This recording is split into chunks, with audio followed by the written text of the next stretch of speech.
જોઈ રહ્યા છો ઇન્ડિયા ન્યૂઝ ગુજરાતના મહત્વના સમાચારની શરૂઆત કરીએ સૌપ્રથમ સુરતથી। તો એસઓજી દ્વારા ડ્રગ્સ બનાવવાની લેબ ઝડપાઈ તે મામલે લેબ સંચાલક ઈશા પટેલનું નિવેદન સામે આવ્યું છે।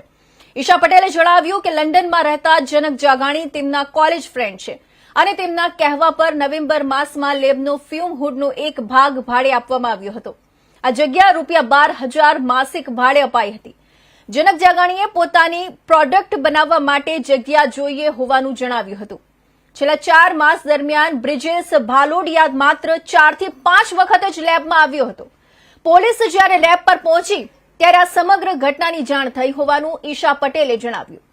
કોલેજ ફ્રેન્ડ પર વિશ્વાસ રાખીને જગ્યા ભાડે આપી હતી અને ડ્રગ્સ બનાવાતી હોવાની કોઈ જાણ નહોતી હોવાનું લેબ સંચાલકે સ્પષ્ટ કર્યું છે।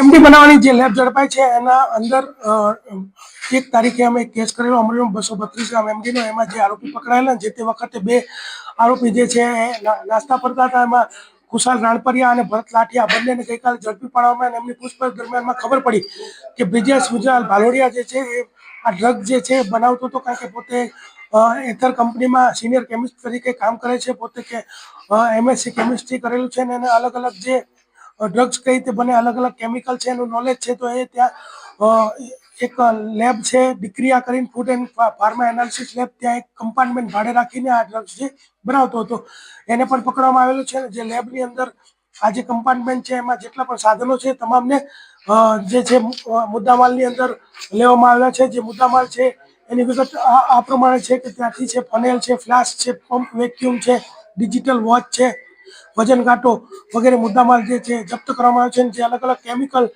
जे त्यांथी मळ्या छे केमिकलना जे नाम आ रीतना छे के टोल्यून्स केमिकल, प्रोपिनोल क्लोराइड, AlCl અને મિથાઇલ એમાઇન એવા અલગ અલગ કેમિકલ ત્યાંથી મળી આવી છે। વિદેશમાં બેઠેલો વ્યક્તિ કોણ છે?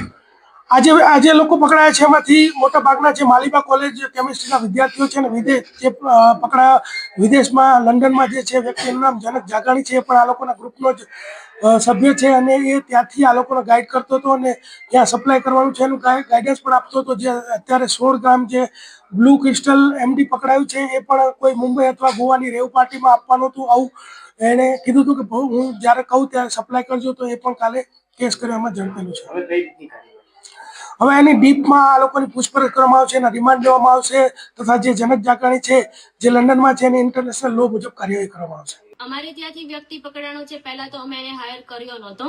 એક ઇન્ટર્ન છોકરો હતો કે જે એના R&D ના કામ માટે પ્રોડક્ટ ડેવલપમેન્ટના કામ માટે અહીંયા આવ્યો હતો।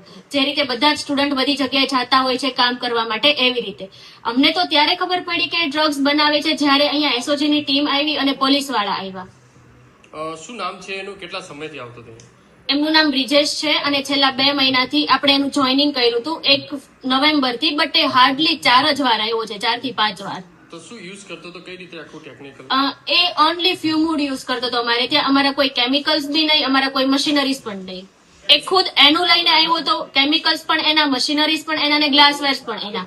તો તમને કોઈ શંકા ગઈ કે એવું કઈ નહીં? બિલકુલ નહીં, શંકા જવાનો આમાં કોઈ સવાલ જ નહોતો આવતો બીકોઝ એ 4 વાર આવ્યો છે ને ક્યારે આવતો એનું કેવું એમ હતું કે સવારે મારે જોબ હોય છે તો સાંજે R&D નું કામ અમારે 1 થી 2 કલાકનું જ હોય છે તો એ અમારી લેબ ક્લોઝ થઈ જાય પછી આવતો હતો જેના CCTV ફૂટેજ ને તો આ તરફ સમાચાર દરમિયાન એક મહત્વના સમાચાર જોઈએ ગીર સોમનાથથી એક મહત્વના સમાચાર જોવા મળશે જેમાં વડાપ્રધાન મોદીના આગમનને લઈને સોમનાથમાં તડામાર તૈયારીઓ થઈ ચૂકી છે। સભાસ્થળ, રોડ, રસ્તાઓ અને પીએમનું અભિવાદન જેવા તૈયારીઓ કરાઈ છે। તો આ તરફ વડાપ્રધાન મોદીના આગમનને લઈને સોમનાથમાં તડામાર તૈયારીઓ, સભાસ્થળ, રોડ, રસ્તાઓ અને પીએમનું અભિવાદન જેવા તૈયારીઓ। આગામી 10 અને 11 તારીખે પીએમ મોદી સોમનાથ પધારશે। પીએમ સોમનાથ મહાદેવની પૂજા અર્ચના બાદ 108 અશ્વો સાથે ભવ્ય રોડ શો કરશે। અંદાજિત 2 કિલો લાંબો ભવ્ય રોડ શો કરશે। રોડ શો બાદ વડાપ્રધાન નરેન્દ્ર મોદી જનમેદની સંબોધશે। તો ગીર સોમનાથથી આ એક મહત્વના સમાચાર જેમાં વડાપ્રધાન મોદીના આગમનને લઈને સોમનાથમાં તડામાર તૈયારીઓ ચાલી રહી છે જેમાં સભાસ્થળ, રોડ, રસ્તાઓ અને પીએમનું અભિવાદન જેવા તૈયારીઓ કરાઈ રહી છે। આગામી 10 અને 11 તારીખે પીએમ મોદી સોમનાથ પધારશે। પીએમ સોમનાથ મહાદેવની પૂજા અર્ચના બાદ 108 અશ્વો સાથે ભવ્ય રોડ શો કરશે। અંદાજિત 2 કિલો લાંબો ભવ્ય રોડ શો કરશે। રોડ શો બાદ વડાપ્રધાન નરેન્દ્ર મોદી જનમેદની સંબોધશે.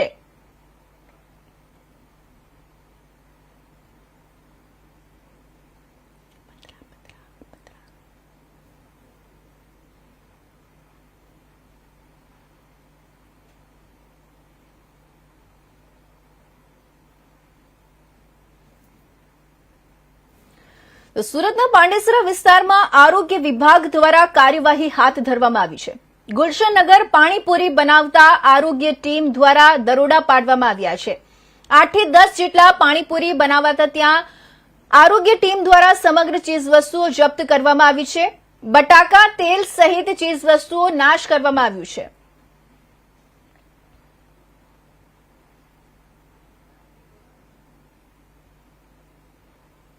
એ રીતે ટાઇફોઇડની બીમારીઓ જ્યારે જોર પકડી રહ્યો છે, જે આરોગ્ય ટીમ છે સુરતની અવારનવાર જે આરોગ્યની ટીમ દરોડા પાડતું હોય, અત્યારે ગુલશનનગર ખાતે એક પાણીપુરીના ત્યાં ઠેરાવ મૂકવામાં આવ્યા હતા, જ્યાં દરોડા પાડવામાં આવ્યા હતા. જે મોટી સંખ્યામાં જે ચીજ વસ્તુઓ છે એ પકડી પાડવામાં આવ્યું છે. જે આરોગ્ય સાથે છેડા કરતા હોય અને જે પાણીપુરી ખાતા હોય એ લોકોને આરોગ્યથી બચવા માટે આજે આરોગ્યની ટીમ અહીંયા ઉપસ્થિત છે. કઈ રીતના દરોડા પાડવામાં આવ્યો છે, કેટલી જગ્યા પાણીપુરીના ઠેડાઓ જપ્ત કરવામાં આવ્યા? અત્યારે હાલમાં જે ગાંધીનગરમાં જે પરિસ્થિતિ વકરી રહી છે એને ધ્યાને લેતા અમે કોર્પોરેશન, સુરત મ્યુનિસિપલ કોર્પોરેશનમાં પણ આ બાબતે ગંભીરતા લઈને અમારા જે વિસ્તારો છે જ્યાં પાણીપુરીનો બનાવતા હોય એવી જગ્યાએ અત્યારે સઘન ચેકિંગ કરતા અમુક જગ્યાએ બહુ ખરાબ પરિસ્થિતિ જોવા મળી છે. એટલે અખાદ્ય જેવું દેખાય છે. જે ખાવા લાયક વસ્તુ નથી એના અમે પૂર્ણપણે નાશ કર્યો છે અને જેટલું પણ અખાદ્ય નાશ કરીને અહીંયા એનો ગાડીમાં કચરામાં નિકાલ કર્યો છે અને એમની સામે દંડની કામગીરી પણ કરી છે. કઈ કઈ ચીજ વસ્તુઓ તમે જપ્ત કરવામાં આવ્યું છે અને જે લોકો પાણીપુરી ખાતા હોય એ લોકોને કઈ રીતની સાવચેતી રાખવું જોઈએ? આ જે પાણીપુરી ખાતા હોય જપ્ત કરવામાં એવું છે કે અમે જે અત્યારે જે ખરાબ બટાકા હોય કે ખરાબ તેલનું જે વપરાશ કરે છે એનો નાશ કરેલ છે અને એ નાશ કરીને અને જે પાણીપુરી બાબતનું તમારે કેવું છે એ બાબતે અમે તો એમ કહીએ કે પાણીપુરીના માટે પૂરેપૂરી હાઇજીન જે હોય તે જગ્યાએ જ પાણીપુરી ખાવી એવી હું લોકોને નમ્ર અપીલ કરું છું. જે રીતે ચીજ વસ્તુઓ અવારનવાર પકડવામાં આવે છે અને જે પાણીપુરીથી આરોગ્યને માટે કેટલો હાનિકારક છે? અત્યારે તમે જોઈ જ રહ્યા છો ગાંધીનગરમાં જે પરિસ્થિતિ છે એને ધ્યાને લેતા કે હવે આવી રીતના જે અખાદ્ય વસ્તુ છે, જે ખરાબ વસ્તુ શરીર માટે છે, તેના કારણે આપણા ત્યાં ગરીબ વારંવાર આવી બધી બીમારીઓ ફેલાતી હોય છે ને સમસ્યાઓ ઊભી થાય છે. એટલે એને લોકોને હું નમ્ર અપીલ કરું છું કે જરાક જે સારી જગ્યા હોય ને વ્યવસ્થિત જે હાઇજેનિક વસ્તુ હોય ત્યાં જ ખાઓ, જેના કારણે આપણું આરોગ્યને નુકસાન ના થાય. આરોગ્ય ટીમ દ્વારા કેટલી જગ્યા પર દરોડા પાડવામાં આવ્યું છે અત્યારે હાલમાં? અત્યારે અમારા સોનલ વોર્ડમાં લાગત આ ગુલશનનગર વિસ્તાર છે જ્યાં પાણીપુરી વાળા વધારે પ્રમાણમાં છે એમના છે. એટલે 10 થી 15 જેવા છે, એમને તમામને અમે ચેક કર્યા છે. એટલે સોનલ વોર્ડ પૂરતું મારા ધ્યાન મુજબ ખાલી અમે અહીંયા 15-20 જણાને ચેક કર્યા છે અને એમને દંડની કામગીરી પણ કરેલ છે. જે રીતે આરોગ્ય ટીમ દ્વારા જે પાણીપુરીના ત્યાં દરોડા પાડવામાં આવ્યો હતો અને જે 8 થી 9 જેટલા જે પાણીપુરી સ્થળ હતા એમને ત્યાં દરોડા પાડીને જે ચીજ વસ્તુ હતું સમગ્ર ચીજ વસ્તુઓને જપ્ત કરવામાં આવ્યો અને એમને દંડ બી ફટકારવામાં આવ્યું છે. રવિ વેંડે, ઇન્ડિયા ન્યૂઝ, સુરત. તો સાબરકાંઠા જિલ્લામાં સીઆઈડી ક્રાઇમે વધુ એક પોન્ઝી સ્કીમ સામે કાર્યવાહી હાથ ધરી છે. હિંમતનગરમાંથી AR પોન્ઝી સ્કીમના ડિરેક્ટર રજુસિંહ મકવાણાની ધરપકડ કરવામાં આવી છે. સીઆઈડી ક્રાઇમની ટીમે ધરપકડ પહેલા આરોપીની લાંબી પૂછપરછ કરી મહત્વની વિગતો મેળવી હતી. અગાઉ પણ સીઆઈડી ક્રાઇમે પોન્ઝી સ્કીમ સંચાલકો સામે કાર્યવાહી કરી હતી. AR ગ્રુપના મુખ્ય સંચાલક અજય મકવાણા અગાઉ BZ પોન્ઝી સ્કીમમાં સંકળાયેલો હોવાનું બહાર આવ્યું છે અને ત્યારબાદ તેણે હિંમતનગરમાં પોતાની નવી પોન્ઝી સ્કીમ શરૂ કરી કરોડોનું રોકાણ મેળવ્યું હતું. હિંમતનગર પોલીસ દ્વારા AR ગ્રુપ સામે ફરિયાદ નોંધાઈ હતી, જ્યારે સીઆઈડી ક્રાઇમ અને સાબરકાંઠા પોલીસ અન્ય આરોપીઓની શોધખોળ કરી રહી છે.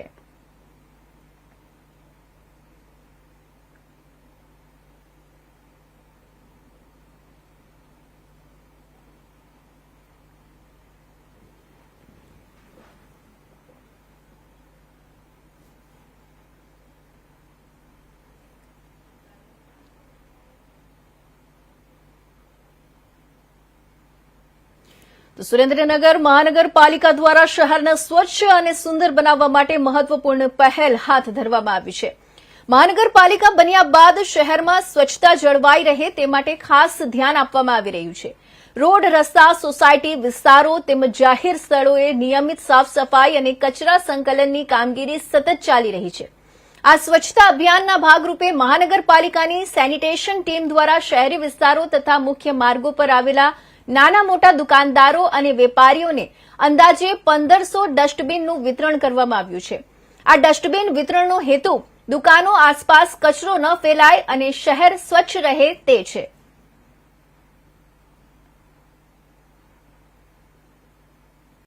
સુરેન્દ્રનગર મહાનગરપાલિકા દ્વારા સુરેન્દ્રનગર શહેર સ્વચ્છ અને સુંદર બને તે માટેના તમામ પ્રયત્નો હાથ ધરવામાં આવી રહ્યા છે. માનનીય કમિશનર શ્રીના માર્ગદર્શન હેઠળ સેનિટેશન શાખાની ટીમ દ્વારા આજરોજ સુરેન્દ્રનગર શહેરમાં ક્યાંય કચરો કે ગંદકી ન ફેલાય તેવા હેતુસર માનનીય કમિશનર શ્રીના માર્ગદર્શન મુજબ આશરે 1500 જેટલી દુકાનો ઉપર ડસ્ટબિન વિતરણ અંગેની કામગીરી કરવામાં આવી હતી, જેની અંદર દરેક વેપારીઓને ડસ્ટબિન વિતરણ કરીને ડસ્ટબિન આપીને સમજાવવામાં આવ્યા હતા કે હવે પછી તમારો જે કંઈ કચરો દુકાનમાં એકત્રિત થતો હોય તે તમામ કચરો ડસ્ટબિનમાં રાખજો અને મહાનગરપાલિકાનું ડોર ટુ ડોરનું વાહન આવે તેમાં જ આ કચરો નાખજો. આપણું શહેરમાં કોઈ ગંદકી ફેલાવશો નહીં. આપણા શહેરને આપણે સૌએ સાથે મળી અને સ્વચ્છ અને સુંદર બનાવવાનું છે. તેમાં સુરેન્દ્રનગર મહાનગરપાલિકાને આપનો સહકાર આપજો. તો આ તરફ આગળ આપણે વાત કરીશું અંજારની. તો ઇન્ડો નેપાળ સ્પોર્ટ્સ ફેસ્ટિવલ અંતર્ગત તારીખ 31 ડિસેમ્બર 2025 થી 3 જાન્યુઆરી 2026 દરમિયાન નેપાળમાં ટુર્નામેન્ટ યોજાઈ હતી, જેનું આયોજન youth sports development federation of India દ્વારા કરવામાં આવ્યું હતું. જેમાં અંજારની વિવિધ શાળાઓમાંથી બાળકોએ વિવિધ સ્પર્ધાઓ જેમ કે કરાટે, ક્રિકેટ, બેડમિન્ટન અને વોલીબોલમાં ભાગ લઈ સૌથી વધારે મેડલ જીતી ઇન્ડિયાને બેસ્ટ વિનર ટીમનો એવોર્ડ પ્રાપ્ત કરાવ્યો. આટલું જ નહીં, 14 સ્પર્ધકો કે જે આ ટુર્નામેન્ટ માટે સિલેક્ટ થયા હતા એમાંથી 9 ગોલ્ડ મેડલ અને 5 સિલ્વર મેડલ સાથે નેપાળને હરાવી બેસ્ટ વિનર ટીમનો ખિતાબ મેળવ્યો. ઇન્ડો નેપાળ સ્પોર્ટ્સ ફેસ્ટિવલમાં ભારત માટે ગૌરવ લાવનાર અંજાર તાલુકાના ખેલાડીઓનું અંજાર રેલવે સ્ટેશન ખાતે ભવ્ય સ્વાગત કરવામાં આવ્યું હતું.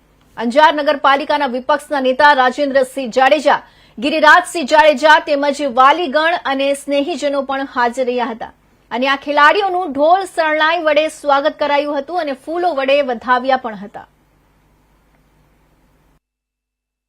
મારું નામ ઝાલા એક્સરાજી છે.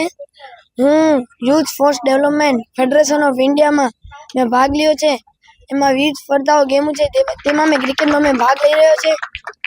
જેમ કે વિવિધ સ્પર્ધાઓનું નામ karate, badminton, cricket, football, volleyball એવી વિવિધ સ્પર્ધાઓ ગેમો છે. એમાં મેં ક્રિકેટમાં ભાગ લઈ રહ્યો છે.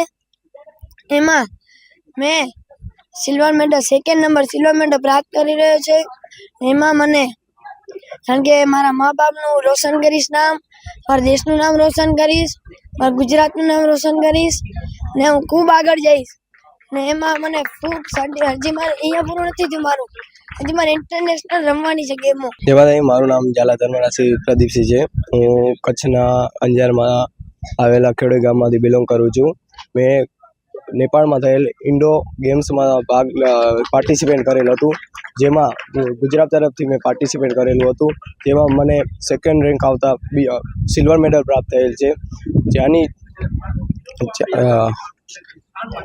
સેકન્ડ મેડલ પ્રાપ્ત થયેલ છે. તેના માટે હું આભારી છું મારા પેરેન્ટ્સ અને ટીચર્સ, કોચિસને કે આવડો અમને સપોર્ટ કર્યો છે. અને કેવું ગૌરવ થાય છે, શું લાગ્યું? મને ખૂબ જ સારું લાગે છે. અમે ત્યાં ગયા તો એવું જરાય નહોતું લાગ્યું કે અમે ઇન્ડિયાની બહાર ગયા, કે એવું જ લાગ્યું કે આ અમારું ઇન્ડિયા જ છે. ત્યાંના બધાનો નેચર ખૂબ સારો હતો અને અમારી સાથે મારી સાથે જેટલા પણ લોકો હતા હું કોઈને પણ નહોતો જાણતો, છતાં પણ મને ફેમિલીની જેમ એમને રાખ્યો છે. ગુજરાતી. મારું નામ પલ્લવી રાજપૂત છે. હું ગુજરાતમાં કચ્છમાંથી અંજારમાંથી બિલોંગ કરું છું. હું 2 ટાઈમ ઇન્ટરનેશનલ ગોલ્ડ મેડલિસ્ટ છું. નેશનલમાં અક્ષય કુમારની હાથેથી બ્રોન્ઝ મેડલ મળેલું છે. રિસન્ટલી 2024માં સાઉથના હીરો જે છે સુમન તલવાર સર, જે પોતે કરાટેમાં PhD છે, એમના હાથેથી મને બેસ્ટ રેફરી જજનું એવોર્ડ તેલંગાના હૈદરાબાદ ખાતે મળેલું છે.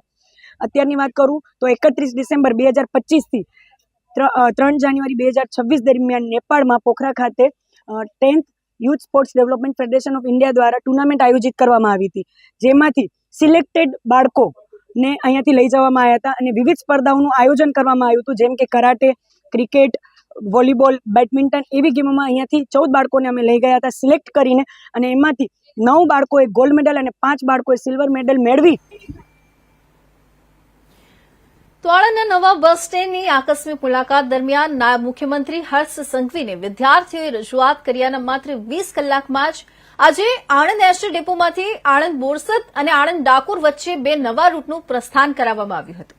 આણંદની મુલાકાતે આવેલા નાયબ મુખ્યમંત્રી હર્ષ સંઘવીએ આણંદના નવા એસટી બસ સ્ટેન્ડની આકસ્મિક મુલાકાત લીધી હતી. ત્યારે વિદ્યાર્થીઓ સાથે સંવાદ દરમિયાન વિદ્યાર્થીઓએ બોરસદ રૂટ પર નવી એસટી બસોની ટ્રીપ વધારવા માંગ કરી હતી, જેથી હર્ષ સંઘવીએ તાત્કાલિક એસટી નિગમમાં વાત કરી આણંદ બોરસદ અને આણંદ ડાકોર રૂટ પર 2 નવી એસટી બસો તાત્કાલિક ફાળવી આપવા આદેશ આપ્યો હતો. ધારાસભ્ય યોગેશ પટેલે જાતે એસટી બસ હંકારી નવી એસટી બસને પ્રસ્થાન કરાવ્યું હતું. ડેપ્યુટી સીએમ હર્ષ સંઘવીને એસટી બસ અંગે રજૂઆતના માત્ર 20 કલાકમાં જ 2 નવા રૂટ શરૂ થઈ જતા હર્ષ સંઘવીની ઝડપી કામગીરીને મુસાફરોએ બિરદાવી હતી.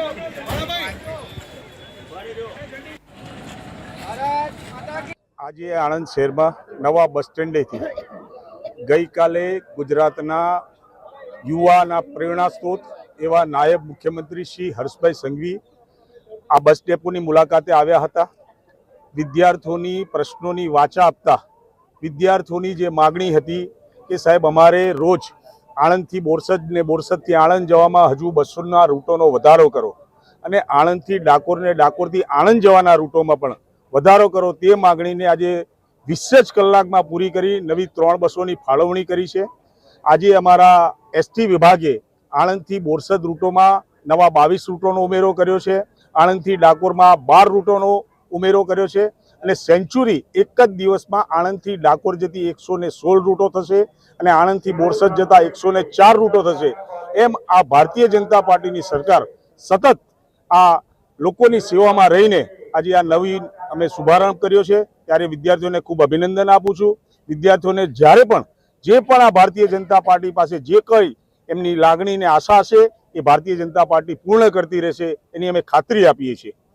સાથે સાથે ગઈકાલે અમારા નાયબ મુખ્યમંત્રીશ્રીએ કહ્યું હતું કે જ્યાં જરૂર પડે ત્યાં ડ્રાઈવર પણ બનજો અને કંડક્ટર પણ બનજો.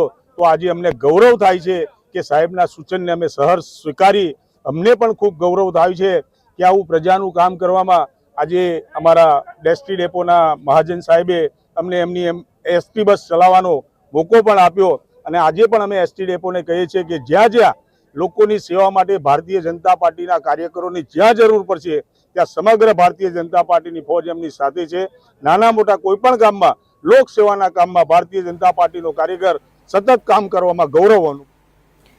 તો માઉન્ટ આબુમાં સતત ઠંડીનો પ્રકોપ ચાલુ છે. શુક્રવારથી રવિવાર સુધી તાપમાન 0 થી 3 ડિગ્રી નીચે હતું. ત્યારબાદ સોમવાર અને મંગળવારે 1 ડિગ્રી સુધારો થયો હતો, પરંતુ આજે ફરીથી તાપમાન 0 થી 3 ડિગ્રી નીચે પહોંચી ગયું છે. અરવલ્લી પર્વતના સૌથી ઊંચા શિખર ગુરુ શિખરમાં 0 થી 4 ડિગ્રી નીચે તાપમાન નોંધાયું હતું. શિયાળા દરમિયાન માઉન્ટ આબુ તરફ પ્રવાસીઓને આકર્ષવા માટે કોલ્ડ ફેસ્ટિવલનું આયોજન કરવામાં આવી રહ્યું છે. માઉન્ટ આબુના હિલોક ગાર્ડનમાં વિવિધ સાંસ્કૃતિક કાર્યક્રમોનું આયોજન કરવામાં આવી રહ્યું છે, જેમાં ગુજરાત અને અન્ય રાજ્યોના પ્રવાસીઓ માટે બોનફાયર આકર્ષણનું કેન્દ્ર બનશે. અમારા સંવાદદાતા અનિલ એરનેને ગુજરાતના કચ્છના પ્રવાસીઓ સાથે ખાસ વાતચીત કરી હતી અને તેમણે કહ્યું હતું કે કચ્છમાં પણ ઠંડી હોય છે, પરંતુ અહીંનો અનુભવ અલગ જ છે. माउंट आबू का तापमान जिस प्रकार से लगातार गिरा हुआ है, 7 दिनों से जो तापमान है जमा बिंदु के नीचे है. हम माउंट आबू में कुछ लोग आए हैं जिनसे बात करना चाहेंगे कि कैसा मौसम है माउंट आबू का, क्या कहना चाहेंगे. यहाँ का मौसम बहुत अच्छा है, बहुत अच्छी ये गुलाबी गुलाबी ठंडी है. हमको तो बोला गया था बहुत ठंडी होगी, पर हमारे कच्छ से तो थोड़ी कम लग रही है. हमको तो हमारे कच्छ में बहुत ठंडी है, पर यहाँ बहुत अच्छा लग रहा है. ये इवेंट भी अच्छा है, हमको बहुत मज़ा आ गया है. कच्छ गुजरात से आए हैं कुछ पर्यटक, आप क्या कहना चाहेंगे. बस हम भुज से आए हैं भैया, भुज से आए हैं, लेकिन यहाँ का मौसम जो है बहुत अच्छा है आबू का और बहुत ही मज़ा आ रहा है. हम इंजॉय कर रहे हैं. हाँ मम्मी चाय बहुत अच्छा है। ठंडा मौसम है, क्या कहना चाहिए? अच्छा ठंडा मौसम है लेकिन हम सब फ्रेश हो गए हैं। पूरी लाइफ जो टेंशन वाली है उसमें से हम सब लोग रिलैक्स हो गए। आज के दिन यहाँ आए, 2 दिन यहाँ रुकेंगे आबू।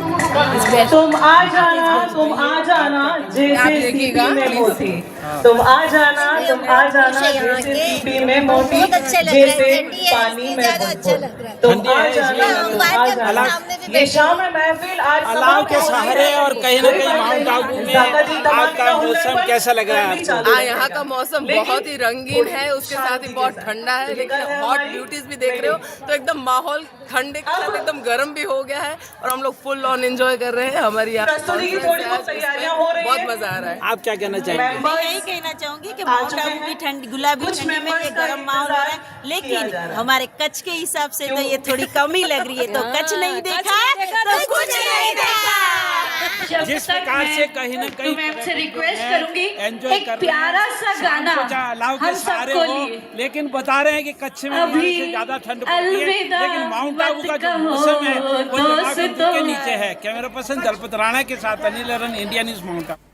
ગોલ્ડ માઇનિંગના નામે સુરત એન્જિનિયર સાથે 69,76,000ની છેતરપિંડી થઈ છે। સુરત સાયબર ક્રાઇમ સેલ દ્વારા 2 ઠગબાજોની ધરપકડ કરવામાં આવી છે। હૈદરાબાદ અને મહારાષ્ટ્રના નાગપુરથી ઝડપી પાડવામાં આવ્યા છે। બંને આરોપીઓ સંબંધમાં ભાઈ બહેન છે। શ્રદ્ધા જાગેશ્વર કચરૂજી ગજબીએ અને તેના ભાઈ નીલકાંત જાગેશ્વર કચરૂજી ગજબીએની ધરપકડ કરવામાં આવી છે। એન્જિનિયરને ફેસબુક પર શીલા શેટ્ટી નામથી ફ્રેન્ડ રિક્વેસ્ટ મોકલી હતી। એન્જિનિયર જોડે પરિચય કેળવી ઇન્ટરનેશનલ ગોલ્ડ માઇનિંગમાં રોકાણની ઓફર કરી હતી। ઇન્વેસ્ટ કરવાથી સારું વળતર મળશે તેવી લોભામણી સ્કીમ બતાવી હતી। ટુકડે ટુકડે કરી 69,76,000 ઓનલાઈન ટ્રાન્સફર કરાવી લીધા હતા, જે બાદ રૂપિયા વિડ્રો કરવા દેખાયા નહોતા। એન્જિનિયરે સુરત સાયબર ક્રાઇમ સેલમાં ફરિયાદ આપી હતી। સેલ દ્વારા આંધ્રપ્રદેશના હૈદરાબાદ અને મહારાષ્ટ્રના નાગપુરથી બંનેને ઝડપી પાડ્યા હતા। મહિલા આરોપી અને તેના ભાઈનો કંબોડિયાની સાયબર ફ્રોડ આચરતી ચાઇનીઝ ગેંગ સાથે કનેક્શન છે। સુરત સાયબર ક્રાઇમ સેલની તપાસમાં મોટો ખુલાસો થયો છે। મહિલા આરોપી અગાઉ ચાઇનીઝ ભાષાના ટ્રાન્સલેટર તરીકે નોકરી કરી ચૂકી છે। કંબોડિયા ખાતે 2 મહિના પહેલા મહિલા આરોપી રોકાઈ હતી, જે દરમિયાન ચાઇનીઝ ગેંગના સાગરીત લિંચમ સાથે ઓળખ થઈ હતી। કંબોડિયામાં એઆઈ અંગે પણ તાલીમ આપી હતી। એઆઈનો ઉપયોગ કરતી મહિલા ટેલિકોલરનો અવાજ પુરુષમાં આવતો, જ્યારે પુરુષનો અવાજમાં મહિલાનો અવાજ કોડીને સંભળાવતો। એન્જિનિયર સાથે 69 લાખનું ટોટલ છેતરપિંડી થઈ છે, જેમાં 26 લાખ રૂપિયા તો રોકાણ તરીકે એમની પાસેથી લેવામાં આવ્યું હતું અને પછી 20 લાખ રૂપિયા ટેક્સ અને હજી 20 લાખ રૂપિયા માર્જિન મની તરીકે। અને જે છેતરપિંડી કરનાર જે આપણા આરોપી છે, વન ઓફ ધી આરોપી છે શ્રદ્ધા ગજબિયા, તો એને નાગપુર યુનિવર્સિટીથી ડિપ્લોમા કર્યું છે ચાઇનીઝ લેંગ્વેજમાં, એની સાથે ગ્રેજ્યુએશન પણ કરી છે મ્યુઝિકમાં। કઈ રીતે આ બેનનું રોલ છે? આ જે બેન છે એ પોતે કેમ્બોડિયા ગઈ હતી અને ત્યાં જે ચાઇનીઝ કંપનીઓ છે એ લોકો કેવી રીતે છેતરપિંડી કરે છે આખા વિશ્વમાં, અમેરિકા, ઇન્ડિયા, જર્મની અને ચાઇના સહિત, તો એમને બધું ખબર જ છે। અને એમને કહેવા મુજબ કે ત્યાં મોટા ભાગે એ લોકો ઇન્વેસ્ટમેન્ટ ફ્રોડ જે કરે છે એ ઇન્ડિયા અને ચાઇનાના લોકો સાથે કરે છે। અને એમની વાત કરવાની જે ટીમ છે, જે ઓપરેટર્સ છે એ અલગ છે। પછી આઈટી ટીમ જે પોર્ટલ બનાવે છે, ફેક પોર્ટલ ઊભો કરીને ત્યાં જે ઇન્વેસ્ટમેન્ટ રિફ્લેક્ટ થાય છે એ અલગ છે। અને પછી એમની જે અકાઉન્ટ્સ અને ફિનાન્સની ટીમ છે એ અલગ। અને એના સિવાય એક એચઆર ટીમ પણ છે જે ઇન્ડિયાથી અથવા તો બીજા। સુરત સુમુલ ડેરી ચૂંટણી વિવાદ, સુમુલ સાથે જોડાયેલા સભાસદોની ધીરજ ખૂટી। 1000થી વધુ સભાસદો સુમુલ ડેરી ખાતે પહોંચ્યા। તમામ સભાસદોમાં આક્રોશ, તાત્કાલિક ધોરણે ચૂંટણી કરવાની માંગ। સુમુલ ડેરીને રાજકીય અખાડો બનાવ્યાનો આક્ષેપ। સુમુલ ડેરી સાથે જોડાયેલા પશુપાલકો લાભોથી વંચિત હોવાનો પણ આરોપ। ચૂંટણી થાય તો સભાસદો અને પશુપાલકોને લાભ થાય તેવી વાત। મોટી સંખ્યામાં સભાસદો સુમુલ ડેરી પહોંચ્યા, હોબાળો કર્યો।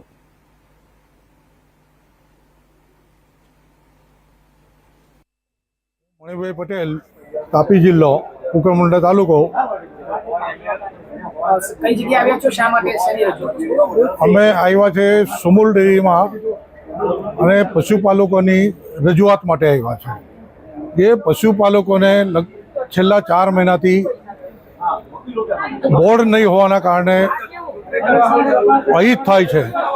તો આ સુમુલ ડેરી ચૂંટણી શા માટે નથી કરવા માંગતી, બોર્ડ શા માટે નથી બેસાડવા માંગતી, એના માટે રજૂઆત કરવા અમે બધા આવ્યા છે. પશુપાલકોને અત્યારે વહીવટદાર રહેવાના કારણે નીતિ વિષયક નિર્ણયો લઈ નથી શકતા. નીતિ વિષયક કોઈ પણ પશુપાલકોને અહિત થતું હોય, આ થતું હોય એટલે એને બહુ જ તકલીફ પડે છે. કાં તો વિકાસના દ્રષ્ટિએ, પશુપાલકોને લાભ આપવાના દ્રષ્ટિએ, પશુપાલકોને ભાવ અપાવવાના દ્રષ્ટિએ આ બધી જ વસ્તુમાં તો હાલ અત્યારનો